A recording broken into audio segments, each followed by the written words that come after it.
오랜만입니다. 그동안에 이 우한 코로나로 인해서 교회의 예배도 중단되고 또 우리 성경 공부도 중단이 되었습니다. 한 3개월 동안 이렇게 중단되다 보니까 저도 완전히 리듬이 끊긴 것 같습니다. 그런데 이런 식으로 마냥 가다가는 안 되겠다 싶어서 다시금 우리가 하나님의 말씀을 공부하고 우리의 신앙을 좀 더 든든하게 키워가는 일에 뭔가 새로운 방법이 필요하겠다라는 생각이 들었습니다. 그래서 이제 성경 공부를 시작하려고 하는데 사실 우리 성경 공부 멤버들이 모여서 이 성경 공부를 하다 보면 좀 뭔가 활기차고 생동감이 있는데 이제는 제가 그냥 집에서 혼자서 이렇게 동영상을 찍다 보니까 뭔가 좀 딱딱하고 어색하고 좀 뭔가 불편한 감이 없지 않아 있지만 이렇게라도 하지 않으면 안 되겠다라는 생각이 들었습니다. 그래서 여러분들이 많이 기도해 주시고 또 이 성경 공부가 활성화될 수 있도록 여러분들이 많이 도와주시고 기도해 주시기를 바랍니다. 오늘은 이 우한 코로나로 인해서 모든 것이 이 중단된 상황에서 우리가 생각해 볼 점들 이런 것들을 좀 한번 말하려고 하고 또 오늘 또 우리가 지난번에 마태복음 17장 1절에서부터 13절까지 공부를 했었는데 14절에서부터 한 20절까지의 내용들을 좀 살펴볼까 생각 중에 있습니다. 자, 그러면 우리 또 시작하도록 하지요. 정말 여러분들은 그동안에 어떻게 지냈는지요? 저는 뭐 집에만 있다 보니까 그냥 먹고 집에 있고 또 먹고 집에 있고 어디 나다니지도 못하니까 그야말로 살만 잔뜩 쪄가지고 확 찐자가 돼버리고 말았습니다. 아주 썰렁한 개그인데 여러분들은 어떤지 모르겠네요. 아무튼 우리가 이렇게 온라인상으로라도 이렇게 말씀을 공부하면서 우리의 신앙을 든든히 다져가기를 간절히 바랍니다. 자, 그러면 이제 화면을 전환하도록 하겠습니다.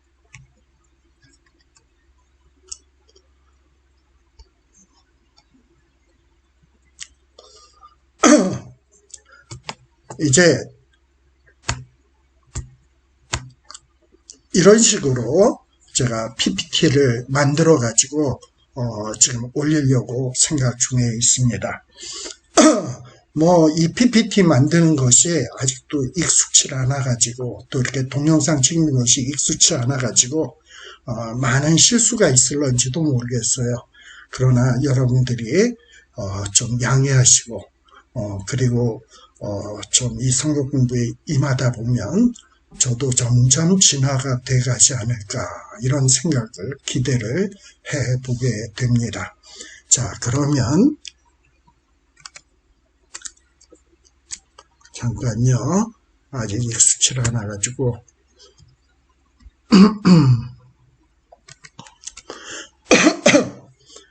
자, 바이블 스터디 마태복음 강해 자,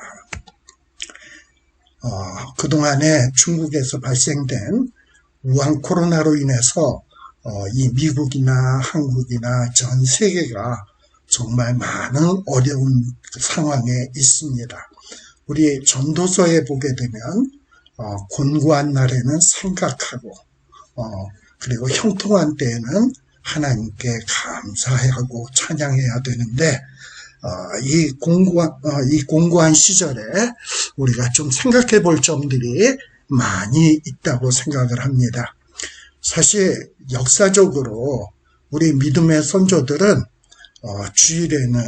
주일에 농사일도 멈추고 그리고 음식점을 비롯한 가게도 문을 닫고 예배를 드리곤 했습니다. 그리고 한국교회는 일제시대 때 신사참배 강요로 교회당이 폐쇄되는 때에도 함께 모여서 공예배를 드리고, 심지어는 북한 공산군들이 일요일 새벽 기습 남침으로 6.25 사변을 일으키고 신자들을 죽이고 교회당을 파괴할 때도 이 공적인 예배를 쉬지 않았습니다. 그런데 지금은 이런 공적인 예배가 중단되고 온라인으로 예배를 보게 되고 이런 모이는 일들이 폐하여지는 일들을 당하게 되었는데 참 안타깝습니다. 사실 지난 박근혜 정권 때에도 창궐한 전염병 사스가 있었죠. 그리고 메르스 사태에도 이 공적 예배를 쉬질 않았습니다. 그런데 이번에 이런 어떤 이 정권에 들어와서는 교회로 하여금 신천지 집단의 대량 감염을 빌미로 인해서 교회의 공적 예배를 중단하도록 권고하고 있습니다. 그러다 보니까 오늘날 한국교회, 대형교회 목회자들이 정부와 언론과 일부 교인들의 공예배 중단 요구에 너무 쉽게 굴복해서 주일 공예배를 전격적으로 취소하고 인터넷 예배로 대체하게 된 것을 저나 여러분들이 모두 잘 알고 있으리라고 생각을 합니다. 그런데 이 교회가 근 3개월 모든 시설을 폐쇄하고 있는 동안에 지금 정부의 관공서, 회사, 백화점, 공장 등은 가동이 되고 있어요. 그리고 버스, 지하철이나 기차나 일반 교통수단도 그대로 운영되고 있다 이 말입니다. 공장 시설에서는 감염을 피하기 위해서 마스크와 세정액을 사용하고 있죠.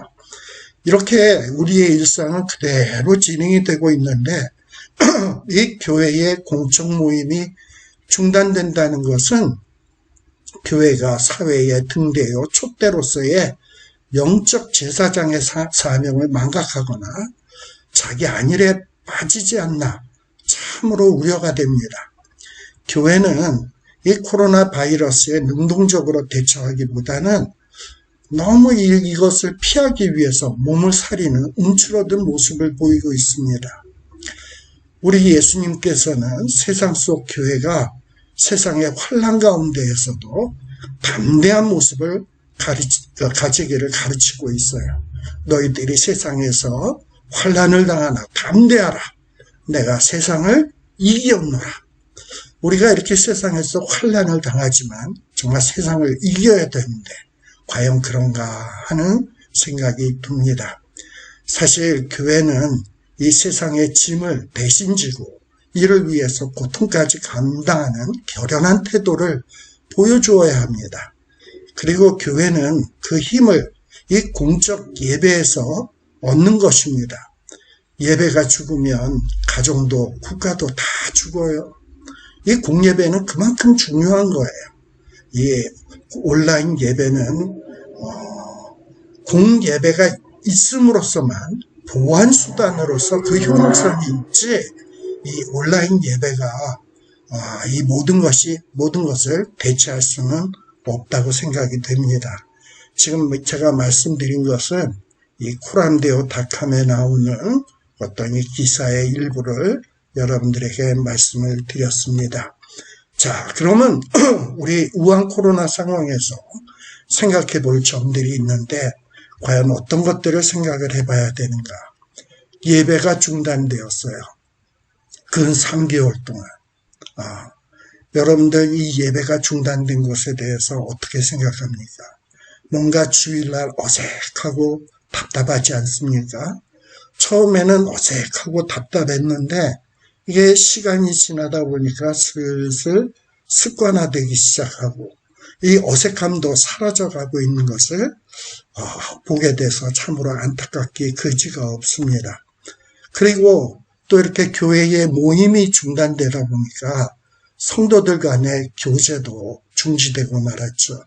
지금 우리 성경 공부 모임도 중단이 되어가지고 3개월 동안 이 만남을 가지지 못했습니다. 이제 정말 가물가물해서 우리 형제 자매들 또 함께 말씀을 공부하던 이 동지들의 얼굴도 이름도 서서히 잊혀져 가는 것이 아닌가 하는 생각이 들게 됩니다. 그리고 또 이 성경 공부도 중단이 되었어요. 그래서 그동안에 공부한 내용들이 뭐였지? 이렇게 생각을 해보면 싹 다 잊어버린 느낌이 듭니다. 자, 이렇게 공적 모임의 중단이 이 공동체, 이 하나님의 공동체의 영적 역동성을 상실시키는 결과를 가져오는 것 같아요. 우리가 이 공적 모임을 통해서 함께 기도하고 말씀을 공부하고 이럼으로써 우리의 영적인 역동성이 생겨나고 또 그 역동성을 가지고 세상으로 나아가서 하나님의 말씀을 증거하고 이 세상을 변혁시키는 일들을 해야 되는데 이런 역동성이 상실되어져 가는 것을 볼 때 심히 안타깝고 참으로 걱정이 되지 않을 수 없습니다. 또한 이렇게 또 어려운 점이 뭐냐, 여러분들 이 팬데믹 상태, 이 우한 코로나로 인해서 거리두기, 사람들과 만남을 자제하라, 그리고 사람들과 만날 때에도 거리두기를 유지해라, 그리고 공적 모임을 모이지 말라 하다 보니까 이 전도, 선교에 많은 어려움을 겪고 있어요. 전도라는 게 뭡니까? 사람을 만나서 주의 복음을 전하는 것이 전도고, 선교는 정말 주를 알지 못하는 그 세상 속에 들어가서 사람들을 만나서 주의 복음을 전파하는 것이 선교인데, 모두들 문을 닫아 걸고, 그리고 만남을 피하고, 그리고 만나려고 하는 사람을 자제시키고, 이러다 보니까 전도와 선교에 매우 어려움을 겪고 있어요. 제 친구 선교사님들도, 중국에 있던 선교사들도 더 이상 이제 중국에서 선교사 활동을 할 수가 없고, 말레이시아에 있었던 선교사들도 또 더 이상 선교할 수가 없어서 한국으로 돌아와 있는 것을 돌아오게 돼서 한국에서 지내고 있는 것을 보게 돼요. 또 이렇게 교회가 모여서 함께 예배드리고, 그리고 함께 이런 모임이 중단되다 보니까 교회들마다 이 헌금이 거치질 않아. 근데 이 헌금이 거치지 않다 보니까 교회에 많은 재정적인 어려움이 생기다 보니까 이 재정적인 어려움을 타개하기 위해서 제일 먼저 하는 일이 뭐냐? 이 선교비를 줄이는 거예요. 이 선교사들에게 선교비를 더 이상 보내지를 않아. 그런데 이런 오지에 가서, 타국에 가서 주의 복음을 전파하는 이런 선교사들에게 선교비를 지원해 주지 않으면 그들이 어떻게 주의 복음을 증거하겠습니까? 그들은 어떻게 선교를 하겠습니까? 그러다 보니까 그들이 많은 어려움으로 인해서 거기서 더 이상 있지 못하고 고국 한국으로 돌아오게 되는 경우들을 보게 되는데, 이와 같이 전도와 선교에 이런 많은 어려움을 겪게 되는 것을 우리가 볼 수 있습니다. 참으로 안타깝지요. 그리고 또 이렇게 우한 코로나로 인해서 모임, 집회 이런 것들을 자제해라 라는 어떤 이런 지침들이 내려오게 되는데, 이런 어떤 정말 이 코로나 상황을 이런 악한 정부들이 악용하고 있는 것을 볼 수 있어요. 이 악한 정부들이 얼마나 잘못하는 일들이 많습니까? 그러다 보니 사람들이 모여서 규탄하는 집회를 하게 되는데, 이런 규탄 집회를 모이게 되면 우한 코로나가 전염된다나, 그래가지고 이 집회를 하지 못하게 하고, 그리고 반정부 운동을 하지 못하게 하고, 이러면서 뭔가 규제하고 통제하는 이런 악용하는 것들을 우리가 보게 되는 것을 우리가 주변에서 많이 보게 됩니다. 참 안타깝죠. 참 이것은 참 안타까운 일이에요. 그리고 더욱더 규제하고 통제하고, 자기네들에게 불편하고 어려운 일이 있으면 이 우한 코로나를 핑계로 규제하고, 또 이 우한 코로나 이 전염 경로가 어떻게 되는가 하는 것을 하기 위해서 통제하고 감시해야 되는데, 이 우한 코로나를 전염되는 것을 감시하고 통제하는 것이 아니라 뭔가 자기네들에게 반대되는 세력, 이런 세력들이 어떻게 반대하나, 어떻게 자기네들을 대적하나, 이런 거를 통제하고 감시하는 이런 상태로 변질되어져 가는 것을 볼 수 있어요. 우리가 이제 3차 산업시대가 끝나고 4차 산업시대로 간다라고 이야기하고 있습니다. 사실 이 4차 산업시대에 중요한 것은 뭐냐? 정보, 통신, AI 시대예요. 사실 이 4차 시대에 이 모든 정보, 통신, 그리고 AI, 그리고 빅데이터, 이런 것들을 누가 이것을 장악하느냐에 의해서 장차 이 세계의 패권이 좌우된다고 볼 수 있습니다. 지금 미중 전쟁이 한참 진행 중인데 사실 이 미중 전쟁의 그 밑바탕 배경 속에는 어떤 것이 있냐? 장차 이런 빅데이터를 누가 장악하느냐 하는 거예요. 우리 여러분들 잘 알다시피 이 중국의 파웨이가 문제다라는 얘기를 많이 들었을 거예요.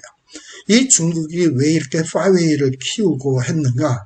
이 전 세계의 모든 정보, 통신, 그리고 빅데이터를 장악하려고 하는 야심으로 인해서 파웨이를 키워온 거예요. 그런데 미국이 가만 보다 보니까 이런 식으로 파웨이가 점점 발전하다 보면 이 미국이 이 4차 시대에 중국에 뒤처질 위험이 있고 그리고 모든 패권을 중국에게 빼앗길 것 같아서 이런 파웨이를 규제하고 장차 정보 통신 그리고 AI, 빅데이터의 어떤 이런 사용권을 미국이 장악하기 위해서 지금 중국과 한참 미중 전쟁을 벌이고 있는 것을 볼 수 있습니다. 아무튼 이렇게 어떤 AI나 그리고 정보 통신 그리고 이런 인터넷 이건 정말 문명의 이기예요. 그리고 정말 이 문명을 발전시키는 데 있어서 귀한 도구임에는 틀림이 없습니다. 그런데 이런 모든 것들을 악한 세력이 장악을 하게 되면 이것은 아주 무시무시한 이 무기로 전락하게 되는 거죠. 그러나 의로운 자들이 이렇게 빅데이터와 정보통신, 인터넷을 장악하게 되면 이것은 정말 우리 인류에게 유용한 도구로 사용될 수가 있는 거예요. 여러분들 이 칼도 강도가 칼을 가지게 되면 이건 사람을 죽이고 협박하는 무시무시한 도구가 되어지지만 의사가 그 칼을 가지게 되면은 정말 사람을 살리는 유용한 도구가 된다는 것을 우리가 알 수 있습니다. 이런 지금 우한 코로나로 인해서 모든 거리두기 그리고 어떤 이 집회 이런 것들이 중단되다 보니까 온라인상에서 사람들이 만나게 되고 그리고 어떤 줌이나 페이스북이나 어떤 이런 것으로 사람들이 소통하게 되는 이런 상황이 되고 말았어요. 이러한 때에 인터넷이나 이런 온라인 상황 속에서 소통하는 것 이것은 정말 우리에게 꼭 필요한 거겠죠. 근데 이런 것들을 악용하는 사람들이 있어요. 온라인상에서 사람들이 소통하고 하다 보니까 이 온라인상에서 막 이렇게 통신을 하다 보면 개인정보 또 그 사람들이 주로 무엇을 보는가 하는 것들이 이것이 마음만 먹으면 다 그대로 노출이 될 수 있어요. 그리고 그런 것들이 노출이 되게 되면 그런 것들을 수집을 해가지고 이것을 악용하는 사람들이 생기게 된단 말이지. 이건 참으로 생각만 해도 끔찍한 일들이 아닐 수 없습니다. 그런데 이런 어떤 인터넷과 AI를 누가 장악하느냐 이 문제를 통해서 지금 미국과 중국이 아주 치열한 전쟁을 벌이고 있습니다. 자, 이렇게 예배가 중단되고 성도들의 교제가 중단되고 성경 공부가 중단되고 전도와 선교가 어렵게 되고 또 이러한 상황을 악한 정부들이 악용을 하고 또 이것을 통해서 규제하고 통제하고 감시하고 사람들을 지배하려고 하는 이런 모든 일들의 밑바탕이 어디 있는가? 저는 이건 어찌 보면 사탄의 전략이 아닐까 하는 생각이 듭니다. 우리가 이런 사탄의 전략에 우리가 속수무책으로 당해서는 안 되죠. 우리가 맞서 싸워야 된다라고 생각이 됩니다. 그래서 이런 사탄의 전략에 맞대응해서 우리는 어찌해야 되는가 하는 이런 문제들을 살펴보려고 합니다. 잠시 쉬었다가 또 살피도록 하겠습니다.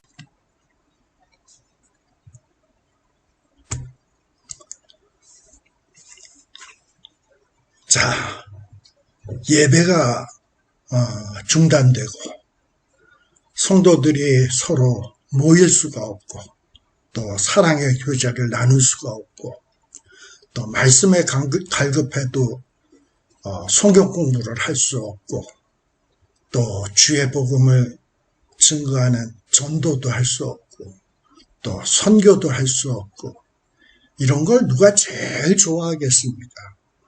그리고 예배가 중단되고 교제가 중단되고 성경 공부가 중단되다 보면 이 성도들의 그 힘, 파워, 역동성이 상실되다 보면 제일 기뻐할 자가 누구겠습니까?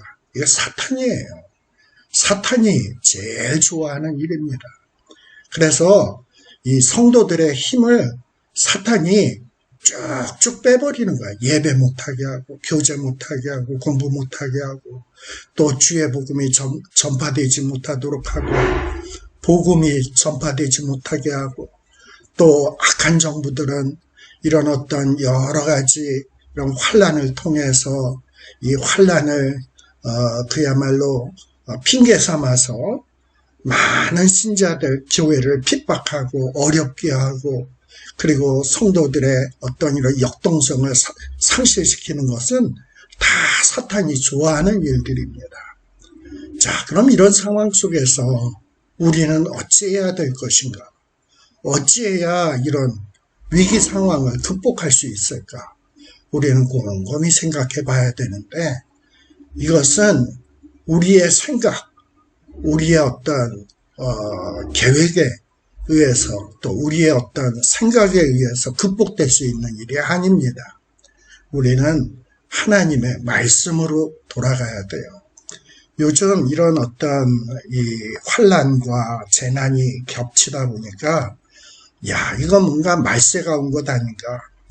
요한계시록에 나타난 어떤 말세의 징조들이 나타난 것이 아닌가 하는 이런 이야기하는 사람들이 많고 유튜브에도 보면 그런 유튜브 영상들이 참 많이 있어요.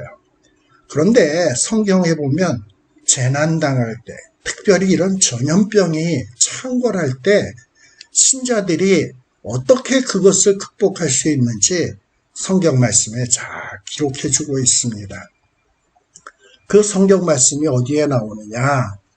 우리 역대하 7장 12절서부터 나오는 말씀에 보면 잘 나타나 있어요. 이 역대하 7장에 나오는 이 말씀은 하나님께서 이 성전을 완공한 솔로몬이 하나님 앞에 기도할 때에 이 솔로몬에게 나타나서 주신 계시의 말씀입니다. 제가 한번 읽어볼게요.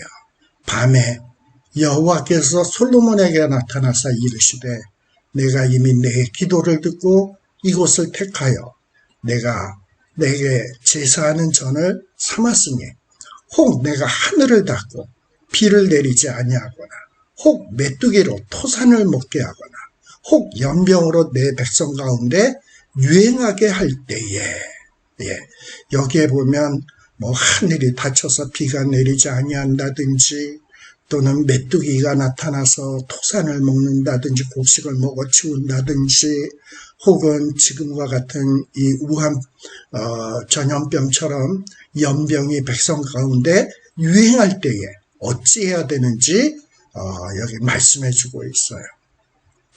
사실 이번 주일에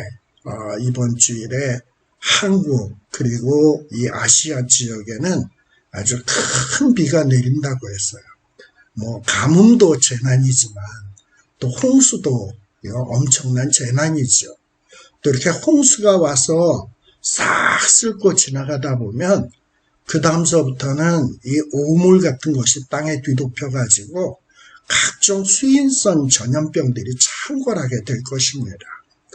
그리고 또 여기 메뚜기가 나오는데 우리가 잘 알다시피 지금 아프리카에서 시작된 메뚜기 떼가 이 아프리카에서 중동 지역으로 해가지고 인도로 해서 그 다음에 히말리아 산맥 그 옆으로 돌아서 지금 중국으로 그야말로 엄청난 메뚜기 떼가 중국으로 들어가게 될 것이라는 것을 우리가 신문을 접해서 알고 있습니다. 이 메뚜기 떼가 자그만치 얼마나 되느냐? 그야말로 4,600억 마리, 4,600억 마리 정도가 이 엄청난 몇천억 되는 메뚜기 떼가 몰려들게 된다는 거예요. 우리 지구에 우리 인구가 한 70억? 인구가 한 70억인데 이건 뭐 몇천억이 넘는 메뚜기 떼라고 하면 이건 정말 메뚜기 떼죠. 근데 이런 메뚜기 떼가 이제 중국으로 몰려들어서 각종 어떤 농산물들 그리고 곡식들 이런 것들을 먹어치우는 일들이 발생하게 될 겁니다. 그리고 지금 이미 발생한 거지만 이 우한 전염병, 우한 코로나 이 연병이 이 백성 가운데 이 온 세계 가운데 지금 창궐하고 있죠. 여러분들 요즘 시대가 팬데믹 하는데 이 팬데믹이 뭐냐? 팬은 모든이라는 말이에요. 이 데믹이라는 말은 어떤 데모크라시 할 때 어떤 군중, 사람들이라는 얘기예요. 모든 사람, 모든 군중. 이 모든 사람, 모든 군중 안에는 정말 부자도 포함되고 가난한 자도 포함되고 또 백인도 포함되고 흑인도 포함되고 아시안도 포함되고 다 포함되는 거예요. 부자 나라라고 해서 연병이 피해가는 것 아니고 그리고 가난하다고 해서 피해가는 것 아니고 지식인이라고 해서 연병이 피해가는 것이 아니고 무식하다고 해서 피해가는 것이 아니에요. 이런 어떤 연병은 모든 인류에게 어떻게 보면 평등하게 그야말로 덮치게 되는 것을 보게 돼요. 그야말로 이런 연병이 임하게 되면 그야말로 끔찍한 재난이죠. 그럼 이렇게 메뚜기 떼, 연병, 홍수, 가뭄, 그야말로 인류의 이런 무시무시한 재난이 임했을 때에 우리 하나님은 뭐라고 말씀하시냐? 이 하나님께서는 내 이름으로 일컫는 내 백성, 즉 우리들이겠죠. 이 하나님의 백성들이 해야 될 일들을 말씀해 주시는데 한 세 가지로 이야기를 해주고 있습니다. 첫째는 뭐냐? 악한 길에서 떠나라. 악한 길에서 떠나라. 그동안에 악한 길로 쭉 가던 길에서 돌이켜서 떠나라는 거예요. 이거를 두 글자로 하면 뭐겠습니까? 회개라, 회개. 그 다음에 두 번째는 뭐냐? 스스로 겸비해라. 그야말로 무시무시한 자연 재난을 우리가 경험하면서 이 엄청난 이런 대자연 앞에 우리가 얼마나 무력한가 하는 것을 깨닫게 돼요. 이 우한 코로나 바이러스, 그야말로 바이러스는 우리 눈으로 볼 수도 없는 지극히 정말 작은 것인데 이런 작은 것 앞에서도 우리 인간들은 그야말로 속수무책으로 무너지는 무력한 존재예요.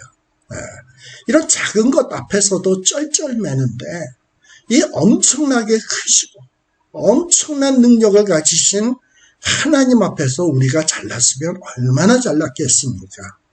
그러니 우리는 이 온 우주 만물을 지으신 하나님 앞에서 우리 자신을 봐야 돼요. 우리가 얼마나 무력한가, 우리가 얼마나 부족한가, 우리가 얼마나 한심한가, 정말 하나님의 도우심이 없이는 얼마나 우리가 한시라도 살 수 없는 부족한 존재인가를 깨닫고 하나님 앞에서 한없이 낮아져야 돼요. 하나님 앞에서 하나님, 정말 우리는 하나님의 도우심이 없이는 한시도 살 수 없는 그야말로 버러지와 같은 존재입니다. 주여 우리를 불쌍히 여기소서 하고 이렇게 낮아지는 것이 바로 스스로 겸비하는 일이에요. 그리고 세 번째는 뭐냐? 하나님 앞에 기도하고 그리고 하나님의 도우심, 하나님의 얼굴을 구하는 거예요. 하나님, 이런 부족한 우리에게 이런 엄청난 재난이 임했습니다. 주여 우리를 불쌍히 여기소서, 우리를 도와주소서. 사탄이 이런 엄청난 재난을 통해서 예배를 못 드리게 하고 성경 공부를 못하게 하고 교제를 못하게 하고 전도를 못하게 하고 선교를 못하게 하는데 하나님, 이것을 어찌하면 좋겠습니까? 하나님이 도와주시지 않으면 우리는 아무것도 할 수가 없습니다. 주여 우리를 불쌍히 여기소서 하고 하나님 앞에 기도하고 하나님의 도우심을 구하게 되면 우리 하나님께서는 우리의 기도를 듣고 우리의 모든 그동안에 교만했던 죄, 악한 길로 가던 죄, 그리고 하나님의 도움 필요 없다, 내 힘이 최고다 하는 이런 못돼 먹은 죄들을 다시금 사해 주시고, 그리고 지금 이렇게 우한 폐렴으로 망가진 땅, 우리의 조국, 우리가 살고 있는 이런 모든 미국의 정말 이런 상처난 이 모든 땅들을 우리 하나님께서 우리의 기도를 듣고 고쳐주실 것이다 라고 약속하고 있습니다. 우리는 그래서 정말 우리들이 서로 모여서 뭘 해야 되냐? 맞아. 우리는 회개해야 돼. 악한 길에서 떠나야 돼. 그리고 하나님 앞에서 우리가 얼마나 교만했었나?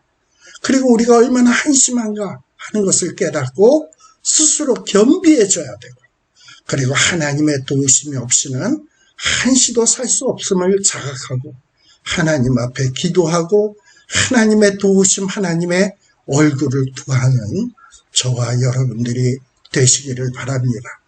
우리가 이렇게 할 때에 우리 하나님께서는 우리의 이 기도, 하나님 앞에 도와달라고 하는 우리의 이 부르짖음을 하나님이 들으시고 귀를 기울이시고 그리고 우리의 그 기도를 들으시고 이 땅을 고쳐주시겠다고 약속하고 있는 겁니다. 그래서 우리가 이런 하나님의 말씀을 믿고 이 약속의 말씀을 믿고 우리가 하나님 앞에 정말 기도로 나아가는, 그리고 하나님의 도우심을 간구하는 저와 여러분이 되시기를 간절히 바랍니다. 자, 그리고 또 우리가 하나님의 말씀으로 돌아가서 우리가 이런 우한폐렴 어려운 상황 속에서 우리가 할 일이 무엇인가? 히브리서 10장 23절에서 25절 말씀해 보게 되면 이렇게 기록해 주고 있어요. 또 약속하시니, 아까 하나님이 무슨 약속했어요? 우리가 악한 길에서 떠나고 스스로 겸비하고 그리고 하나님 앞에 기도하고 하나님의 얼굴을 구하면 땅을 고쳐주시겠다고 약속했어요.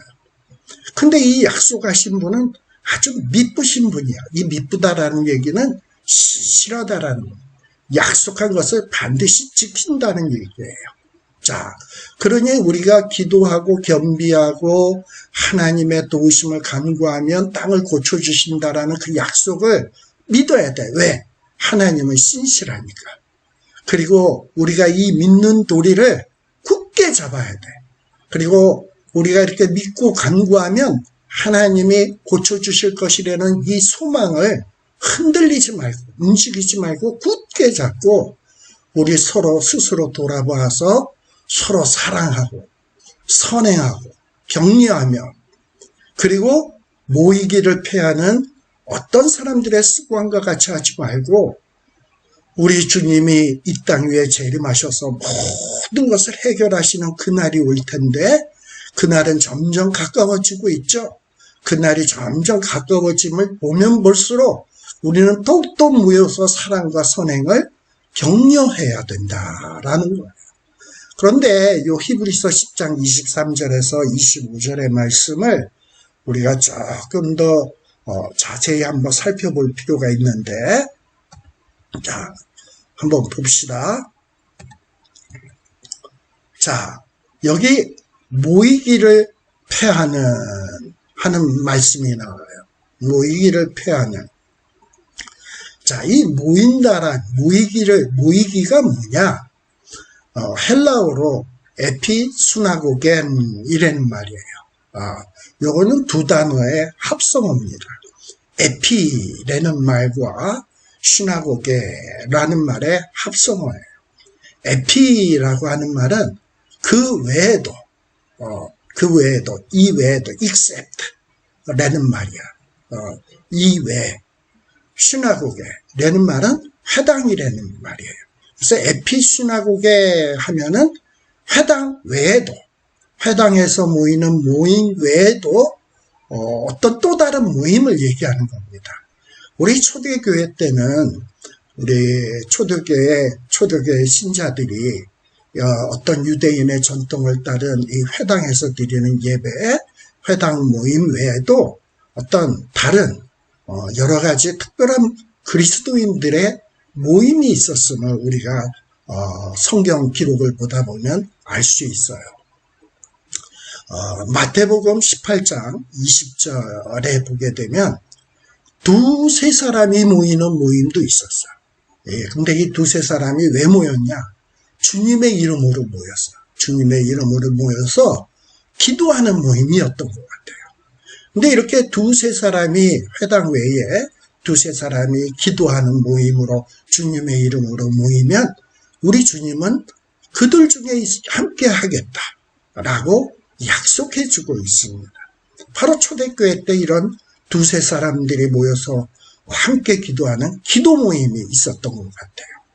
또 사도행전 1장 14절에 보면 여자들 그리고 예수의 어머니 마리아 또 예수님의 아우들 형제들이 마음을 같이 해서 모이는 모임도 있었어요.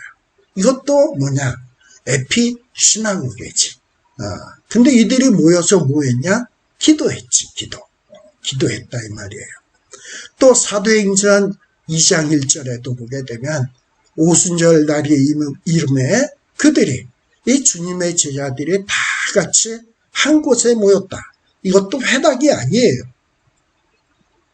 마가의 다락방이었습니다. 왜 모였나요? 기도하기 위해서 모였어요. 이런 모임들이 있었단 말이지.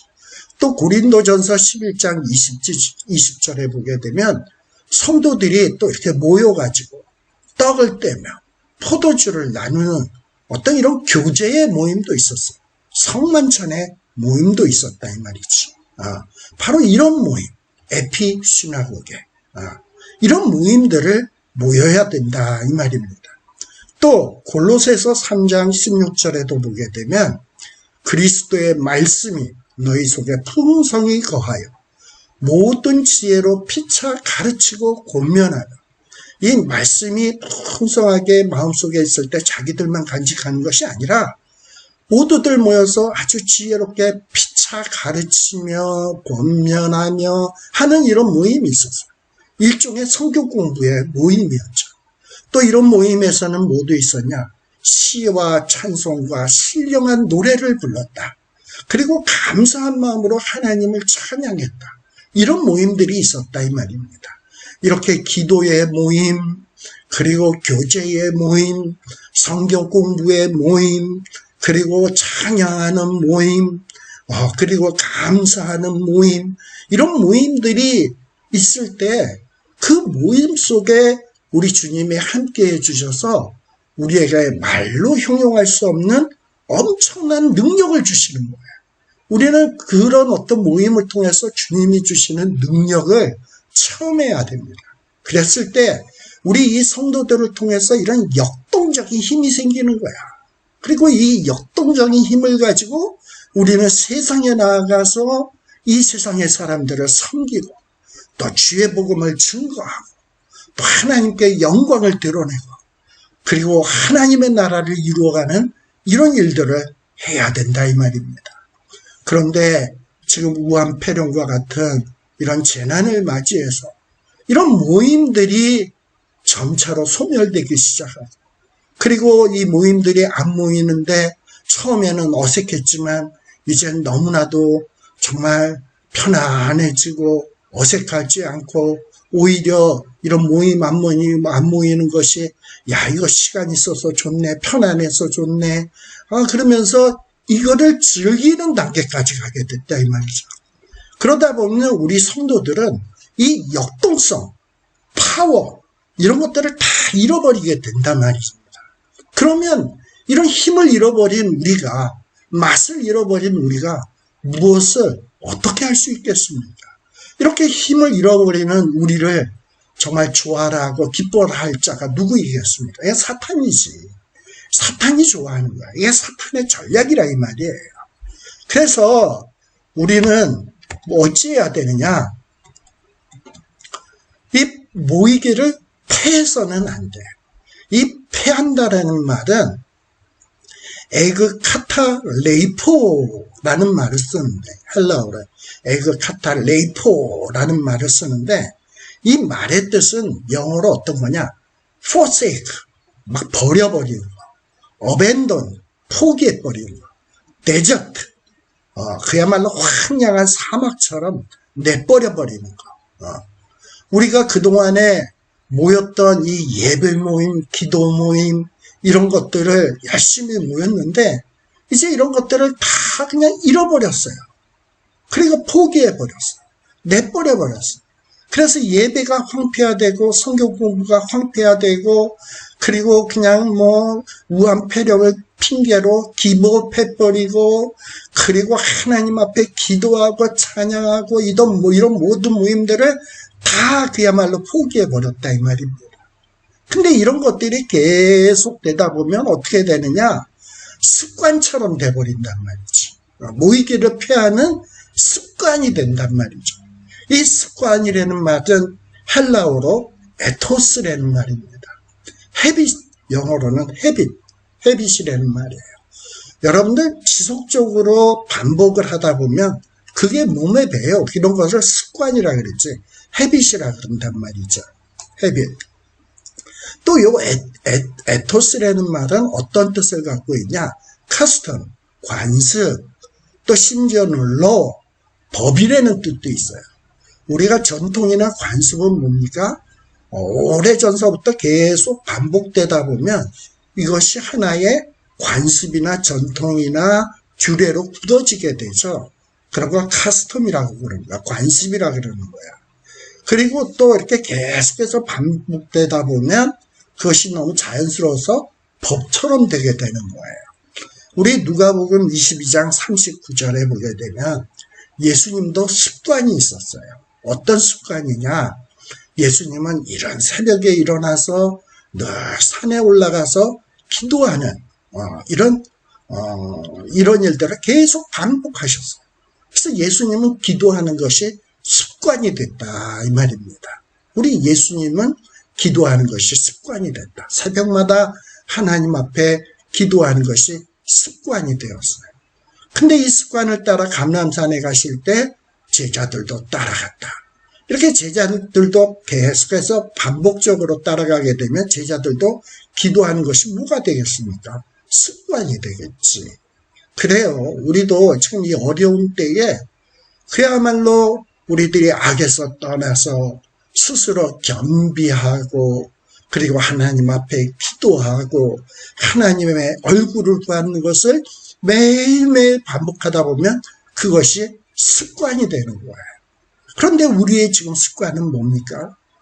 주일날 교회 안 가고 성경 공부 모임 안 하고 그리고 사람들과 만나서 사랑하고 격려하는 일들을 안 하는 것이 습관화되고 있고 이게 관습처럼 되고 있고 당연히 되었다 이 말이죠.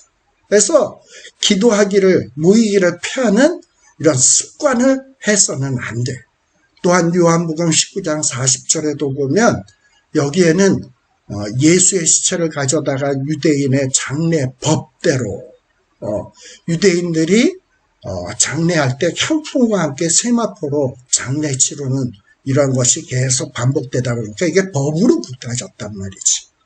또 사도행전 25장 16절에도 보면 무릎 피고가 원고들 앞에서 고소사건에 대하여 변명할 기회가 있기 전에 내주는 것은 로마의 사람의 법이 아니다.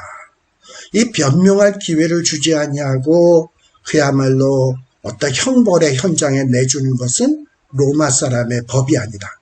이 로마의 관습은 이렇게 변명하기 전에 이 형벌을 가하지 않는 것이 계속 반복되다 보니까 그것이 로마 사람의 법이 되었어요. 이렇게 에토스라고 하는 말은 습관, 관습, 법이라는 말입니다. 계속적으로 반복적으로 하다 보니까 습관이 되고, 반복적으로 하다 보니까 관습이 되고, 반복적으로 하다 보니 법이 된다 이 말입니다. 그런데 우리 주님께서는 뭐라고 말씀하시냐? 이 모이기를 피하는 자들의 습관과 같이 하지 말아라.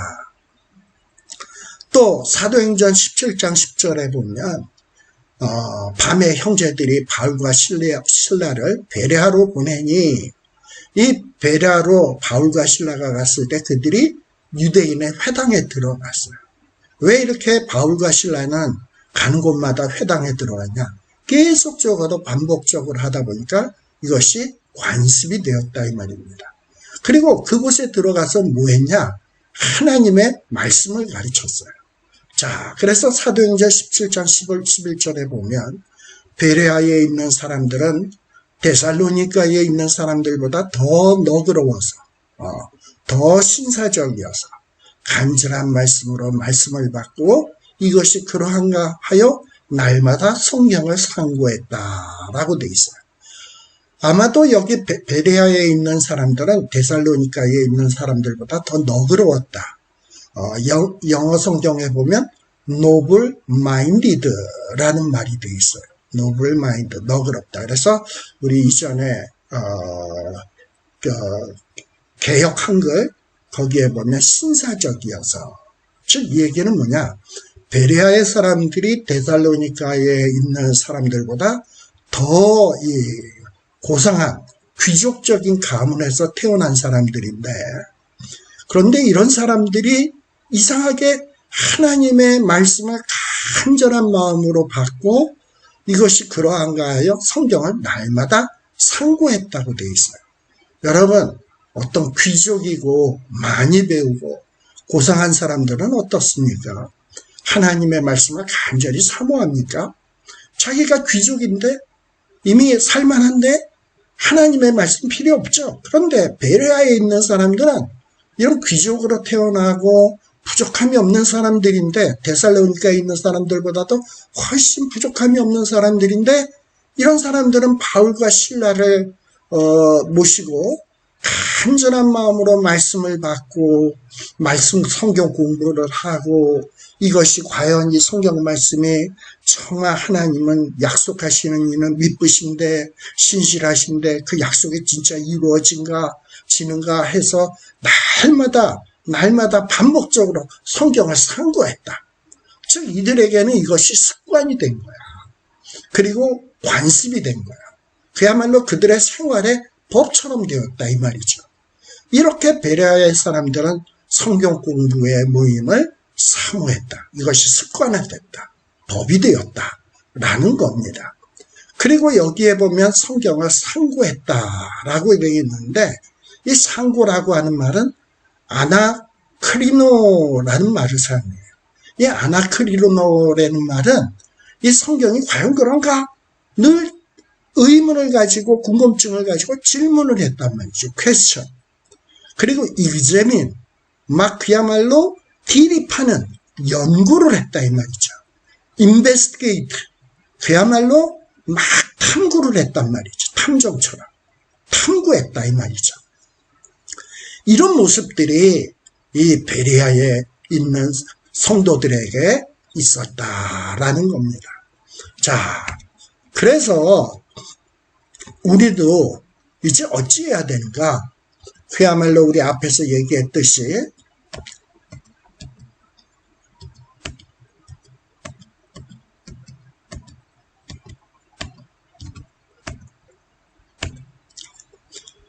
그야말로 우리도 어찌해야 되느냐? 이런 어려운 때에 코로나를 핑계로 해서 예배를 소홀히 하고 기도를 소홀히 하고 성경 공부를 소홀히 해서는 안 돼. 우리는 믿어야 돼. 우리가 정말 하나님 앞에 악에서 떠나고 겸비하고 그리고 하나님 앞에 기도하고 하나님 앞에 하나님의 얼굴을 구하면 이 땅을 고쳐주신다라는 이런 믿음의 도리를 그야말로 굳게 잡아야 돼. 그리고 땅을 고쳐주실 것이라는 이 소망을 굳게 잡고 우리가 서로 사랑하고 그리고 선행하고 모이고 그리고 이 모이기를 피하는 자들의 습관과 같이 하지 말고 오직 권하여 주님 재림하시는 날이 가까워지면 질수록 우리가 더욱더 그리해야 된다 이 말입니다. 물론 이 팬데믹 때문에 우리가 이 샬롬교회에서 우리가 성경 공부를 모였죠. 그런데 우리가 모이기를 피하는 사람들의 습관과 같이 하지 말라. 모여야 된다. 이렇게 말씀이 나왔으니까 막 모여서 이러는 거는 좀 생각해 봐야 돼요. 우리로 인해서 샬롬교회에 피해를 주어서는 안 되지. 그러나 우리가 어떤 물리적인 공간에 모이지 않지만 이제부터 이런 온라인상에서라도 우리 문명의 이계인 SNS, 인터넷, 이런 어떤 유튜브, 이런 모임을 통해서라도 모여서 우리가 함께 말씀을 공부하고 깨닫고 또 깨달은 바대로 하나님 앞에 기도하고 하나님의 얼굴을 구하는 이 운동을 일으켜야 돼. 그리고 우리가 할 수 있는 한 여러 가지 사랑과 그리고 선행을 격려하는 이런 모임을 가져야 된다 이 말입니다. 여러분들 우리 로마가 AD 3세기 때 콘스탄티누스 황제 때에 로마가 기독교 국가로 공인되었다는 것을 잘 알고 있을 겁니다. 그런데 이렇게 이 AD 3세기에 어떤 일들이 있었냐? 이 로마가 기독교로 선포하기 이전에 콘스탄티누스가 기독교로 공인하기 전에 이 로마에는 엄청난 질병들이 유행했다고 합니다. 그래서 너무나 많은 사람들이 막 죽어나가는 거예요. 그런데 이 당시 이 로마 제국이 얼마나 잔인했냐. 이 병든 사람도 그야말로 죽은 시체와 함께 냈다 그야말로 시체들 버리는 곳에 내버렸단 말이죠. 움직이지도 못하는데 그런데 아직도 죽지도 않았는데 시체가 쌓여 있는 곳에 그 병든 자들을 내버렸어요. 그런데 이때 어떤 일들이 있었냐? 이 로마 이 3세기 되기 전까지 얼마나 많이 기독교인들이 핍박을 당했습니까? 그래서 이 기독교인들이 카타콤이라고 하는 무덤 속에 들어가서 예배 보고 그야말로 동굴 속에서 산 속에서 피난 다니면서 광야에서 어려운 상황에서들 그들이 신앙을 위해서 그야말로 유리하고 방황하는 생활들을 했잖아요. 그야말로 로마 제국의 피해자들 아니었습니까? 그런데 이런 초대교회 교인들이 이렇게 병든 자들을 시체와 함께 내버렸을 때 그리고 죽어가고 있을 때 그들이 지하 무덤 속에서 기어나와서 동굴 속에 기어나와서 그 시체 버려진 곳을 돌아다니면서 누가 살아있는가를 찾아가지고 그 산자들을 들쳐매고 그들을 자기네 집 혹은 자기네들의 공동체에 데리고 가서 씻기고 먹이고 그리고 자신이 할 수 있는 힘을 다해서 그들을 치료하고 위로해주고 해서 그들을 고쳐주었다라는 거예요. 그래가지고 많은 그야말로 시체와 함께 죽어야 했던 그 병든 자들이 이 정말 핍박과 어려움 속에 있는 크리스찬들의 도움을 받아가지고 그들이 죽을 뻔한 위기를 넘기고 새 생명을 얻게 되는 일들이 생겨나게 되었다는 겁니다. 그래가지고 이들이 다시 살아나가지고, 그리고 콘스탄티누스가 로마를 기독교로 선포했을 때 이 죽을 뻔하다가 살아난 이들이 그야말로 그리스도의 그 사랑을 경험했고, 그리고 그 위로를 경험했기 때문에 기독교가 그냥 폭발적으로 늘어나게 되었다라는 거예요. 여러분들 초대 기독교인들이 얼마나 어려운 가운데 있었습니까?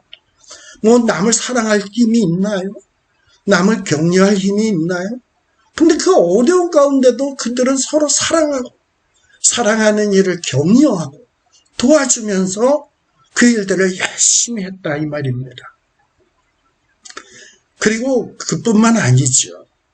여러분들 또 우리 종교개혁 당시에 우리 마틴 루터 이후에 한 12년 뒤에 쯔빙글리라고 스위스 쭈리히에 쯔빙글리라고 하는 사람이 있습니다. 근데 이 사람이 몸이 허약해져서 어떤 요양을 가 있었는데 그야말로 이 쭈리히에 유럽을 휩쓸던 패스트가 덮쳐가지고 많은 사람들이 죽어가고 있을 때 그는 자기가 자기의 건강을 위해서 요양하고 있는데 쭈리히에 패스트가 퍼져서 많은 사람들이 죽어간다라는 소식을 듣고서는 요양만 하고 있을 수 없어서 그는 다시 쭈리히로 돌아왔다는 거예요. 그래서 이 쭈리히로 돌아와서 쯔빙글리가 그야말로 패스트로 죽어가는 자들을 일일이 방문하면서 기도해주고, 그리고 그들을 위로하고, 그리고 그들을 물심양면으로 돕고, 그리고 그들의 어떤 치료에 힘쓰고 막 이랬다 이 말입니다. 그러다가 그만 이 쯔빙글리도 그야말로 이 패스트에 걸려서 죽을 뻔했어요.